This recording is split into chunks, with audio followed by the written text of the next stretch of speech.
对中国来讲，跟台湾的任何的交流活动都有统战性质。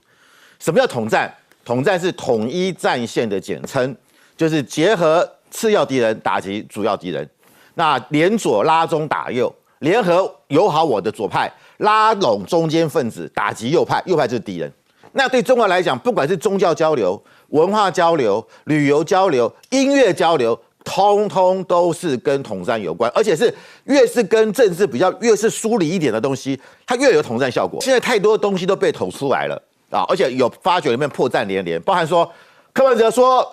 他是透过海选啊，徐春英透过海选，徐春英说不是，他说我是呢这个黄珊珊邀请我的，不是他可能讲错是中南海选，中南海选没错啊。